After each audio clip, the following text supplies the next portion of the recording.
Elbows down అయ్యేటప్పుడు మాత్రం శ్వాస వదిలేయండి.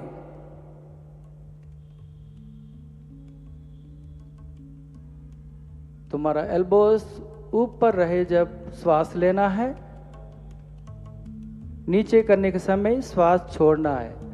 3 बार करना है. उसके बाद యాంటీ క్లాక్వైజ్. మీకు ఎంత మీ క్షమతానుసారంగా మీ కెపాసిటీని బట్టి పెట్టండి. బాగా ప్రెషర్ చేయకండి. ఎలాంటి తన ఉండకూడదు బాడీ మీద. Now relax slowly, hands down, legs keep together. నెమ్మదిగా నీకు రైట్ లెగ్ సైడ్కి తీసుకెళ్ళారు కదా, మళ్ళీ యథాస్థితికి రానియండి. Relax. Now next position sitting postures. నెమ్మదిగా కూర్చోండి అందరూ. All sit down slowly. నెమ్మదిగా కూర్చోండి. పెద్దవాళ్ళు మాత్రం చాలా మీ చేతి సాయంతో కూర్చోండి. చిన్నపిల్లలు మాత్రం మీరు సిస్టమేటిక్గా కూర్చోవడానికి ట్రై చేయండి. ప్యాసివ్గా ఇన్హలేషన్ జరుగుతుంది. ఆ యొక్క మూమెంట్, అబ్డామినల్ కాంట్రాక్షన్ ఇదంతా గమనిస్తూ ఉండండి. ఇది మన యొక్క డైజెషన్ కెపాసిటీని ఇంప్రూవ్ చేస్తుంది. లంగ్ సిస్టమ్ అంతా కూడా ఇంకా దాని యొక్క ఫంక్షన్ ఇంప్రూవ్ చేస్తుంది. ఆస్తమా, సైనస్, ఇతరత్ర శ్వాస సంబంధించిన ఇబ్బందులన్నీ దూరం చేస్తుంది. ఎవరైతే హై బీపీ, అదేవిధంగా హార్ట్ పేషెంట్స్ ఇలాంటి ఇబ్బందులు ఉంటే దయచేసి వాళ్ళు చేయకండి. మిగతా వాళ్ళందరూ ఒక 20 నుంచి 30 కౌంట్ చేస్తూ మళ్ళీ విశ్రాంతి. 2 చేతులు మీకు 2 ఫూట్ బ్యాక్ సైడ్ పెట్టాలి. ఇబ్బందిగా ఉన్న వాళ్ళు మాత్రం చేయకండి. కొందరు పర్ఫెక్ట్గా ఉన్న వాళ్ళు మాత్రం చేయండి. ఉష్ట్రాసన్. రైట్ పామ్ రైట్ ఫూట్ మీద పెట్టండి. లెఫ్ట్ పామ్ లెఫ్ట్ ఫూట్ మీద పెట్టండి.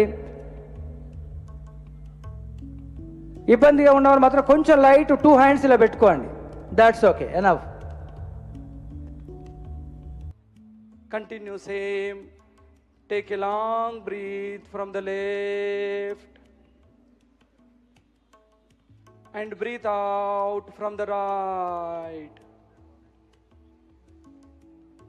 Again from the same right side, breathe in. Left, breathe out.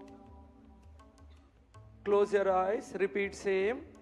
Try to maintain same ratio inhalation and exhalation. For example, if you are taking 5 seconds inhalation, exhale 5.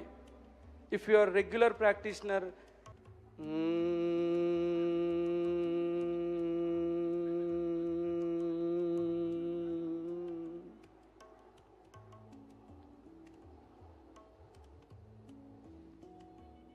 yes, slowly relax.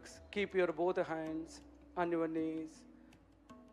అలానే కళ్ళను తెరవకండి. కొద్ది సమయం ప్రశాంతంగా మన యొక్క మనస్సును గమనిస్తూ నిశ్చలంగా ఉండే ప్రయత్నం చేయండి. భ్రమరి ద్వారా మనలో ఉన్నటువంటి నెగిటివ్ థింకింగ్ ఇలాంటివన్నీ పోతే స్ట్రెస్ తగ్గిస్తుంది, పాజిటివ్ ఎనర్జీని డెవలప్ చేస్తుంది, కాన్సన్ట్రేషన్, మెమొరీ పవర్, ఇలా ఎన్నో రకాలైనటువంటి లాభాలు కలుగుతాయి. ఇలా ఒక 5 నుంచి 10 సార్లు. అప్పుడు మనం గమనిస్తూ ఉంటే మనలో ఉన్నటువంటి అధిక వేడిని తగ్గిస్తుంది, హై బీపీని తగ్గించడానికి ఉపయోగపడుతుంది, మానసిక ప్రశాంతతకు చాలా ఉపయోగపడుతుంది. ఇది మన యొక్క శరీరాన్ని, మనస్సును రెండింటిని కూడా చల్లబరుస్తుంది. నిద్రలేమి సమస్య, స్లీపింగ్ డిజార్డర్ ఇలాంటివన్నీ కూడా తగ్గుతాయి.